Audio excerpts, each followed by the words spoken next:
This letter is for the one who never got to be the child. You know who you are. You were the one who noticed when the money was tight before anyone said a word. You read the tension at the dinner table and started smoothing it before it could break. You learned to hold your own tears until the door was closed, because there was already enough sadness in the house and no room for yours. Somewhere very young, without anyone deciding it out loud, you became the one who held everyone together, and no one ever handed the role back. They called you mature. They called you the responsible one, the easy one, the strong one, and you wore those words like a coat, because being needed was the closest thing to being wanted that you could reach. But a coat is not the same as being warm. You have been cold for a long time, and you learned to call it strength. Think of the things you did before you were 10. You were the one who translated the fights, standing between two grown-ups and turning their sharp words soft, so the night would not end in something breaking. You were the one a parent confided in, handed worries no child was ever meant to carry, made the keeper of secrets too heavy for such small hands. Maybe there was a younger sibling you half-raised, whose fears you calmed, and whose lunches you remembered, while no one calmed yours or remembered you were a child too. And every time, they praised you for it. Every bit of that praise taught you the same quiet lesson. You are loved for what you carry. Set the load down, and the love leaves with it. Look at what you carry even now. You are the one everyone calls when it falls apart. You are the one who remembers the birthdays, tracks the appointments, holds the family's history and its secrets.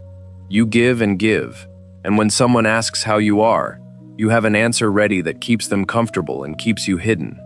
You have needed nothing out loud for so long that you have half forgotten how to need it all, and it followed you out of that house.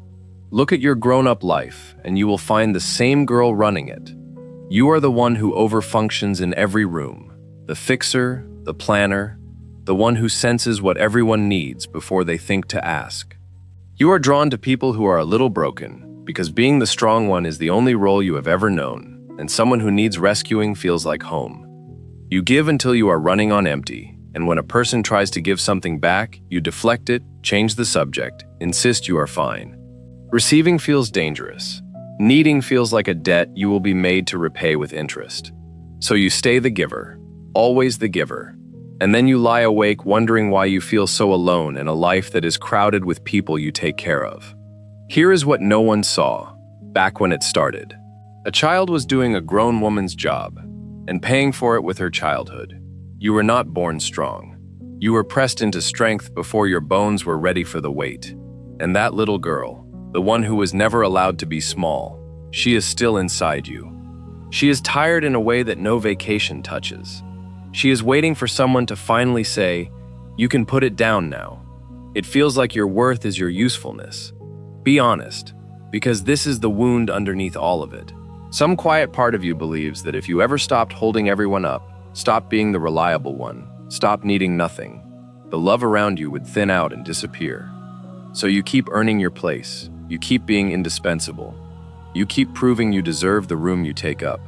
But that is not love. That is a job you were hired for as a child and never allowed to quit. And the ache you cannot name is the ache of being valued for what you do and never once held for who you are. So hear the turn, because everything changes here. You were never meant to be the source. You were meant to be a daughter. The whole time you have been the one carrying the ones who have young, there has been a God who describes himself as the one who does the carrying. Scripture paints him like a shepherd, and it says he gathers the lambs in his arms and carries them close to his heart, and gently leads those that have young. Read that again slowly. He leads gently the ones who are leading others. He carries the ones who carry. That is not a picture of a God who needs you strong. That is a picture of a God bending down to lift the one who has held everyone else. You have spent your life being the arms other people fell into. You have never let yourself fall into anyone's. And he is standing there, closer than you think, saying the thing you have waited your whole life to hear, and never believed you were allowed. You can be small with me. You do not have to hold this up. Let me. There is an invitation he spoke out loud, and your name is inside it. Come to me, he said. all of you who are weary and burdened, and I will give you rest. Read who it is for, not rest once the work is finally finished. Not rest you earn by holding on a little longer, carrying a little more, proving yourself a little further. Rest for the one who is weary right now. Mid-load, still standing, still bracing. He does not wait for you to collapse before he offers it. He offers it to you exactly as you are, arms full, jaw set, telling everyone you are fine. Come, he says. Give it here. You were never meant to be the one who is never allowed to put anything down. There is a name Scripture gives him that lands right on the missing place in you. It calls him a father to the fatherless. Not only to those who lost a father, but to every child who had to grow up without ever being parented, who had to be their own steady ground, because the grown-ups could not hold it. If you were the parent in your family before you were grown, then somewhere, a father-shaped space in you was left empty, and he is not embarrassed by it. He steps into it. He wants to parent the woman you became, the one who never got parented as the girl she was. And let yourself grieve the thing no one ever let you grieve. You lost a childhood, not to one dramatic disaster that anyone would name and mourn with you, but quietly, in 1,000 small handings over of a weight you should never have touched. There was no funeral for the little girl who never got to be little. No one noticed she was gone because she was so useful in her leaving. But God noticed. He has always known there was a child in there who never got her turn, and he is not asking her to keep performing for her keep. He is asking her to come home and finally be young somewhere safe, and this is the mercy of it. He does not ask you to become a child again to receive this. He does not undo your strength or shame you for it. He simply refuses to let it be the only thing you are. He takes the woman who learned to need nothing and teaches her, slowly and without pressure, that she is allowed to need, that she can be tired out loud, that she can be held without first being useful. Think about what that does to your days. You are allowed to have a bad one without apologizing for the inconvenience of it. You are allowed to let someone carry something for you and not immediately pay it back, so the scales stay even.